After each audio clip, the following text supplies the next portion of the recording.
தம்ப்நெயில்லே பார்த்திருப்பீங்க என்ன அப்படின்ட்டு. ஆமாங்க, பிசிசிஐ நேத்து அதாவது 20 டிசம்பர் அன்னைக்கு வந்து இந்தியன் கிரிக்கெட் டீமுக்கான 15 மெம்பர் ஸ்குவாட் வந்து சொல்லிட்டாங்க. அதுல எந்தெந்த பிளேயர்ஸ்லாம் இருக்காங்க, எந்தெந்த பிளேயர்ஸ்லாம் இல்ல, யார் யார் எந்தெந்த ரோல்ல இருக்காங்கன்றத பார்த்துடலாம். ஃபர்ஸ்ட் கேப்டன் யாரு அப்படின்னு பார்த்தீங்கன்னா நம்ம சூரியகுமார் யாதவ் தாங்க. இவரோட கடைசி பர்ஃபார்மன்ஸ் என்னதான் முன்ன பின்ன இருந்தாலுமே நல்ல ஃபார்முக்கு வரணும். அண்ட் வைஸ் கேப்டன் நம்ம அக்ஷர் பட்டேல் அவர்கள் தான். கொஞ்சம் முன்ன பின்ன ஃபார்ம்ல இருந்தாலுமே கூட தலைவன் பிக்கப் பண்ணி கொண்டு வந்துருவான். அண்ட் மூணாவதா பேட்ஸ்மேன் தான். யாரெல்லாம் இருக்கா அப்படின்னு பார்த்தீங்கன்னா அபிஷேக் சர்மா இருக்காரு. இவர் இல்லாம நடக்குமான்னு கேட்டிங்கன்னா உங்களுக்கே தெரியும். அண்ட் ரெண்டாவதா திலக் வர்மா. அண்ட் மூணாவதா யார் அப்படின்னு பார்த்தீங்கன்னா இதில் தான் ஒரு ஷாக்கிங் நியூஸ், நம்ம ரிங்கு சிங்கும் உள்ள வந்து இருக்காரு. ரிங்கு இருக்காரு, ஓகே. அப்போ யார் இல்லை அப்படின்னு நீங்கள் கேட்குறது எனக்கு ஒரு சொல்கிறேன். அடுத்ததா விக்கெட் கீப்பிங் பேட்ஸ்மேன் யார் அப்படின்றத பார்க்கலாம். இதில் நம்ம சஞ்சு சாம்சன் வந்து இருக்காரு, நல்ல ஒரு விக்கெட் கீப்பிங் பேட்ஸ்மேன் அப்படின்னே சொல்லலாம். அடுத்ததா இஷான் கிஷன் தான். இஷான் கிஷன் வேற லெவல் ஃபார்ம்ல இருக்காருன்னு தான் சொல்லி ஆகணும். டொமஸ்டிக்லாம் பர்ஃபார்மன்ஸ் அள்ளுது. அண்ட் ஆல்ரவுண்டர்ஸ்ல யாரெல்லாம் இருக்கா அப்படின்னு பார்த்தீங்கன்னா ஆப்வியஸ்லி ஹர்திக் பாண்டியாங்க. இவர் இல்லாம வந்து நடக்கவே நடக்காது, கண்டிப்பா சொல்றேன். சிவன் துபேயோட ஃபார்ம் நம்மளுக்கு அந்த அளவுக்கு சொல்லிக்கிறதுக்கு இல்லைனாலும் ஒரு ஃபாஸ்ட் பவுலிங் ஆல்ரவுண்டர் நம்மளுக்கு தேவை அப்படின்றனால இவர் இருக்காரு. அடுத்ததான் வாஷிங்டன் சுந்தர் அண்ணன் தான்.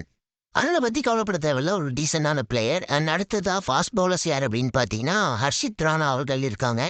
கம்பீர் மாமா எடுத்தா இவர் கண்டிப்பா இருப்பாரு, இதுல எந்த டவுட்டுமே இல்ல. அண்ட் அடுத்ததா ஹர்ஷிப் சிங் இருக்காரு. சிங்கு பல்லே பல்லே நல்லா பவுலிங் போட்டு போயிட்டே இருப்பாரு.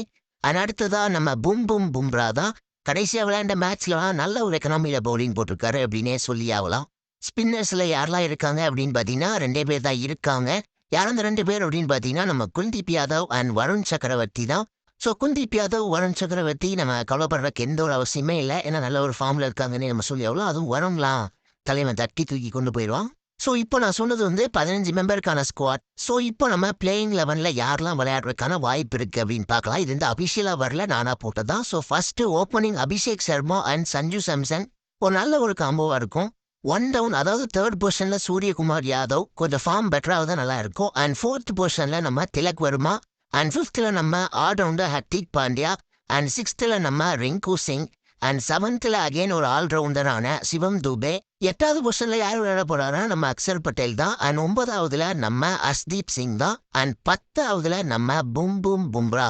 அண்ட் 11ல நம்ம வா வருண். ஸோ இது வந்து T20 வேர்ல்ட் கப்காக நான் போட்ட ஒரு ப்ரெடிக்ஷன் பிளேயிங் 11. ஸோ உங்களோட பிளேயிங் 11 எதாவது இருந்துச்சா கமெண்ட்ல போடுங்க. எல்லாமே ஓகே, யார் விளையாடுறாங்க என்னென்ன பொசிஷனில் விளையாடுறாங்கன்னு சொல்லிட்டேன். ஸோ யார் இப்போ விளையாடல அப்படின்னு பார்த்தீங்கன்னா நம்ம சுப்மன் கில் தான். ஸோ பிரின்ஸே வந்து பார்த்தீங்கன்னா விளையாடல. எஸ்எஸ்வி ஜெய்ஸ்வால் விளையாடுறது தான் எனக்கு ரொம்ப பெரிய வருத்தமாக இருக்குது. ஸோ இந்த வீடியோ உங்களுக்கு உண்மையிலே பிடிச்சதுன்னா நீங்கள் நம்ம சேனல் புதுசாக வந்தீங்கன்னா சப்ஸ்கிரைப் பண்ணிக்கோங்க. இந்த வீடியோக்கு லைக் பண்ணி ஷேர் பண்ணி விட்ருங்க கைஸ்.